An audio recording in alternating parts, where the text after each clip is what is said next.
5'1" pala to eh. Dito lang yan. Ako 5'3". Ah, doon tayo.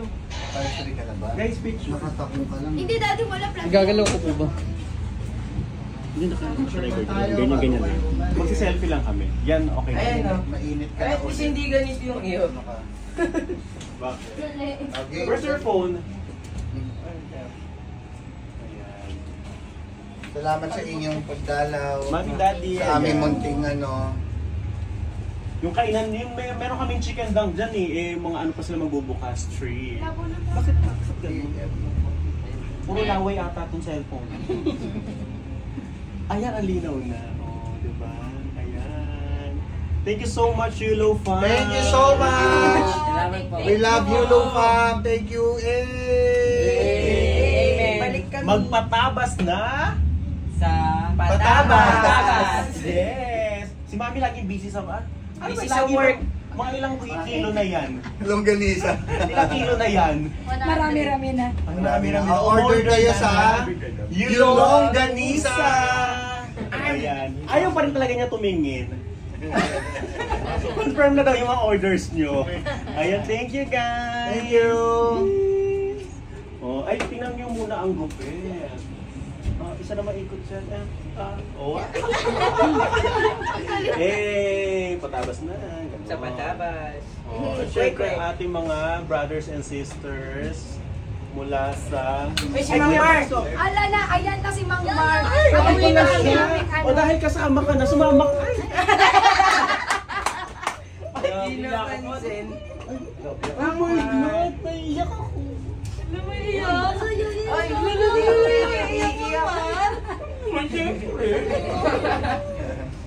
Tagal-tagal eh. Smile.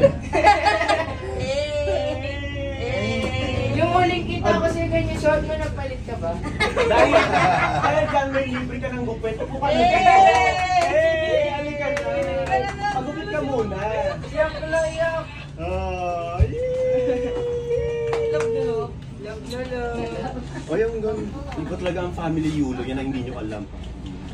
Hindi nyo na. Wala kayo alam dyan. Oh. Ano alam nyo dyan? Wala. Walang alam. Balik na uli. Okay, uwi ka na Mang Mark. Alaga. Hindi na kami galit. Alagaan mo na sila, sila Ali. Meron pa lang gano'n. Hindi, ano siya, nung pandemic kasi, siya yung nag-alaga kay Eldro sa, nag-training sila dito sa Pasig na naka-lockdown. So ngayon, nung kinuha ko na si Eldro, inuwi ko sa bahay, nakiusap siya kung pwede siya sa amin mag-stay. Sabi ko sa kanya, kung mayaman lang ako sana, kukunin kita, wala naman akong maibabayad. Sa ano yan? Sa Liberisa? Ako sa Leverisa, wala akong pambayad sa kanya. Sabi niya sa amin, hindi naman Rolly ako Jones, kita ng libre, gupit. ahangad ng pera, tita.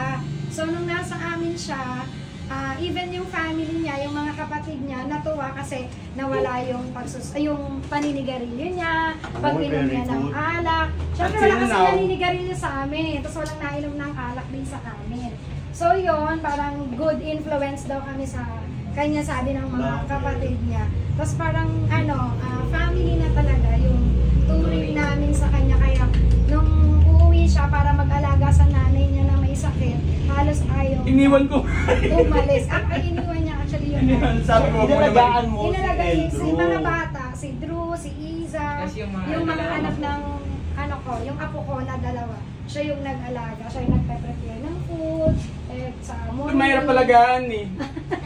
Ito talaga mahirap alagaan. Dahil, Pag masakit ang puson, nako, lahat damay. balita ko meron siya ngayon. Hindi, ibang klaseng sakit ng puson. Ay, Pasaway. hindi puson yun. Ewan ko yun. Ulcer. Ay, ulcer ba? Ang puson kasi malapit sa bulsa. Kaya kailangan. I agree. Yes. Oh. Dahil dyan meron ka na libreng pag-gupitan na si Kuya. Go, come on. Ayan. Gupitan na yan. Nalibre tuloy. Yes. Oh, gupitan mo na siya. Ayan.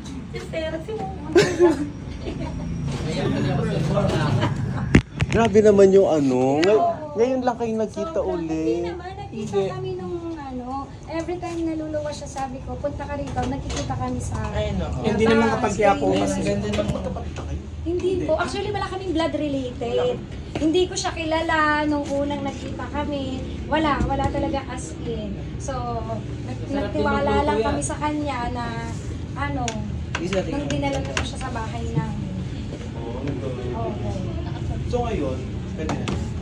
Sa hindi may sakit yung nanay niya. Bantay Kaya ako siya, ng nanay. bantay siya ng nanay niya. So parang bedridden na kasi yung mother niya. So wala siyang choice kung hindi umuwi muna dito para dyan lang siya sa ano. Lakad ka lang ba? Hindi. Nagpatik ako sa pinsan ko. Gonzaga, tapat ng Rublo. Ah, okay. Lapit nga. Lapit lang. Bahala. Sa Vermont kami.